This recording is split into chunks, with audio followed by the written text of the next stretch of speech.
Saudara-saudara yang terkasih, salam jumpa kembali dalam Verbum Domini edisi 10 November tahun 2022. Pada hari ini bersama dengan gereja kita akan merenungkan Injil suci menurut Lukas bab 17 ayat 20 sampai dengan 25. Bertepatan dengan itu pula gereja merayakan pesta Santo Leo Agung.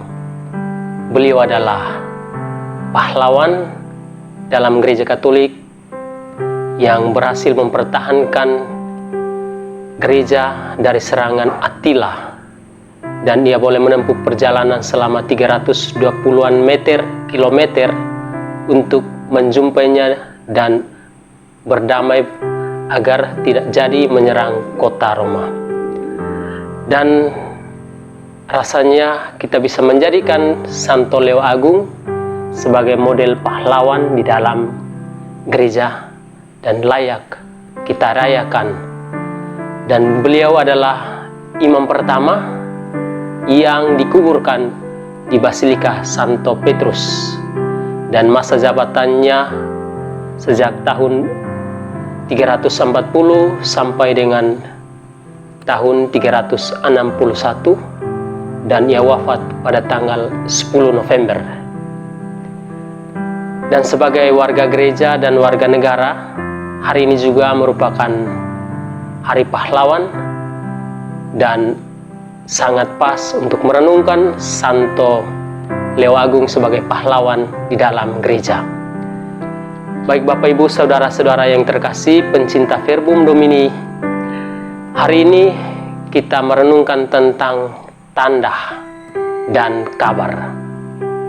Di dalam bacaan Injil yang telah ditampilkan kepada kita, Yesus menyampaikan kepada orang-orang yang bertanya kepadanya tentang tanda-tanda kehadiran kerajaan Allah.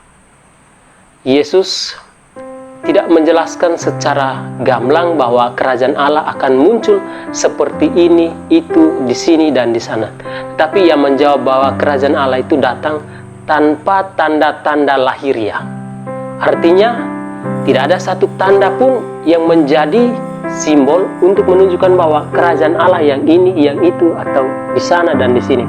Tapi Yesus mengatakan bahwa tidak ada tanda-tanda yang akan datang. Dan berkaitan dengan tanda-tanda itu, sebagai manusia, sejak kita dilahirkan sampai balik kepada kubur, kita selalu dibaluti dengan tanda. Tanda yang pertama adalah ketika kita dilahirkan, menangis. Kalau orang menangis, bayi itu menangis, itu menandakan bahwa dia hidup. Lalu setelah itu kita dikenakan tanda berikut, yaitu nama. Dengan pemberian nama, kita bisa dibedakan dari orang-orang lain. Maka tidak heran orang mengatakan bahwa nomen est omen, atau nama adalah tanda. Ini menunjukkan bahwa hidup manusia tidak terlepas dari yang namanya tanda. Dan berkaitan dengan tanda ini, kita menghadapi banyak sekali tanda, baik tanda yang dibuat, disepakati, maupun tanda alamiah.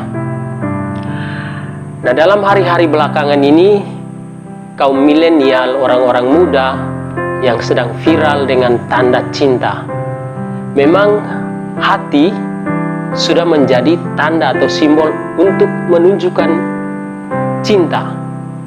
Tetapi akhir-akhir ini sudah ada 3 model tanda yang digunakan. Yang pertama adalah head heartly, atau kepala yang berhati, dan biasanya ditandakan atau disimbolkan seperti ini. Ini yang pertama.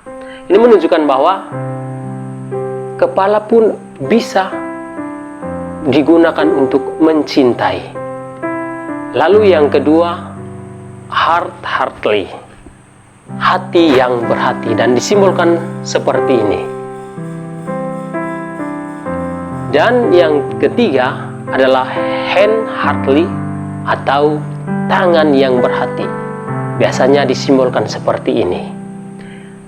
ketiga simbol ini, tanda ini mau menunjukkan bahwa cinta bisa diekspresikan dengan banyak tanda. Ini adalah tanda-tanda lahiriah yang sering kita jumpai di mana saja. Dan berkaitan dengan itu, sebagai umat Kristiani yang kita dilahirkan sebagai manusia, kita tentu memiliki tanda-tanda khusus. Sebagai warga negara, kita memiliki KTP, kartu tanda penduduk. Di dalam KTP itu terdapat banyak identitas yang bisa kita isi. Agama, kewarganegaraan, umur, dan nama. Dan yang menjadi perhatian di sini adalah status agama. Sebagai orang Kristen, kita memikul banyak tanda. Kita dilahirkan sebagai manusia, kemudian dilahirkan dalam satu budaya tertentu, dan yang ketiga, kita dilahirkan di dalam pembaptisan menjadi orang-orang Kristen. Dan berkaitan dengan tanda ini tentang kedatangan kerajaan Allah, bagaimana caranya untuk menghadirkan kerajaan Allah agar menjadi tanda?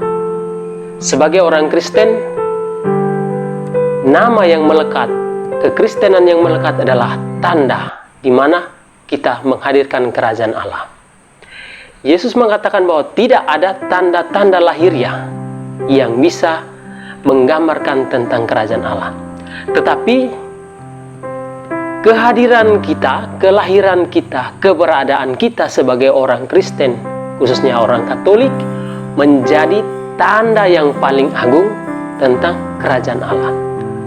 Dan sebelum kita mengetahui tentang kerajaan Allah, kita harus tahu terlebih dahulu tentang apa itu kerajaan Allah. Kerajaan Allah adalah satu situasi di mana ada damai, sukacita, cinta kasih, kebaikan, kebenaran, dan banyak hal lain yang bisa kita sebutkan dan kita deretkan dalam pengalaman hidup kita sehari-hari. Dan bagaimana bisa menghadirkan kerajaan Allah itu? Ketika dibaptis, secara tidak langsung kita sudah menjadi anak-anak Allah.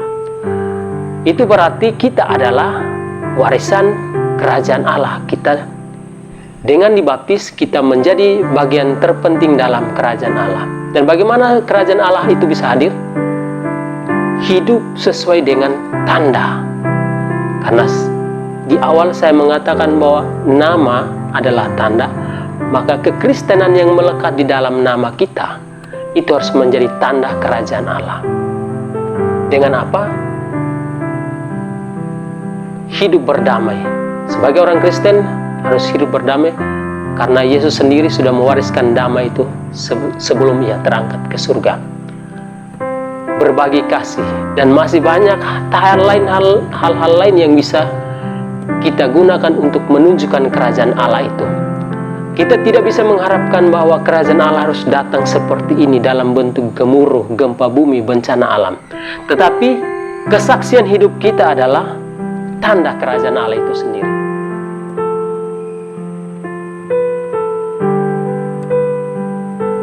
Saudara-saudara yang terkasih di dalam Kristus, bagian kedua dari Injil hari ini yang ingin saya bagikan adalah tentang kabar. Yesus dalam bacaan Injil ini mengatakan bahwa ketika orang mengatakan bahwa kerajaan Allah ada di sana atau ada di sini, Yesus menganjurkan untuk tidak boleh pergi ke sana atau dalam arti tertentu tidak boleh mudah percaya.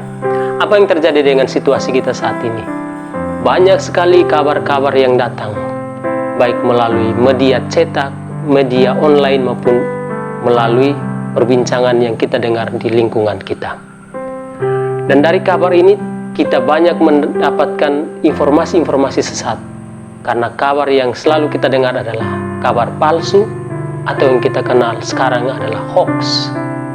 Yesus mengajarkan kita untuk bijak. Artinya tidak semua kabar harus dipercayai dan diikuti. Dia mengajarkan untuk tidak cepat percaya dan pergi ke sana, pergi ke situ untuk mengikuti apa yang disampaikan oleh orang. Dan berkaitan dengan hal itu, bacaan Injil hari ini mengundang kita untuk pandai menggunakan tanda yang kita miliki, terutama nama sebagai orang Kristen, dan juga pandai melihat atau menyeleksi informasi-informasi atau kabar yang datang kepada kita agar kita tidak mudah tersesat. Oleh sebab itu, sebagai bentuk pemuncak dan penutup dari renungan ini, saya ingin menunjukkan satu tanda yang Tuhan berikan kepada kita sejak kelahiran kita, di setiap kita. Dan bagi semua pemirsa, penonton, silahkan mengangkat dan melihat telapak tangan masing-masing. Di dalam telapak tangan masing-masing ada guratan M, kiri dan kanan. Ada yang tidak sempurna, tetapi minimal bentuknya M. Dan guratan itu adalah tanda dari Allah sendiri, yang artinya seperti ini. Memento mori. Jadi Tuhan menitipkan satu tanda yang agung di setiap telapak tangan kita. Memento mori. M yang kiri dan M yang kanan adalah memento mori, yang berarti ingatlah hari kematianmu, bahwa hidup ini singkat dan kerajaan Allah menjadi gerbang untuk hidup yang abadi. Oleh sebab itu, gunakanlah kesempatan-kesempatan yang singkat ini untuk menghadirkan kerajaan Allah dengan cinta, damai, belas kasih, sukacita, kebenaran, kebaikan. Karena apa? Hidup kita singkat, dan Tuhan mengatakan bahwa telah menuliskannya di dalam telapak tangan kita masing-masing, ingatlah kematianmu, bahwa kita akan selesai dan hanya di dalam kerajaan Allah kita abadi. Oleh sebab itu, hadirkanlah kerajaan Allah sejak saat ini. Tuhan memberkati.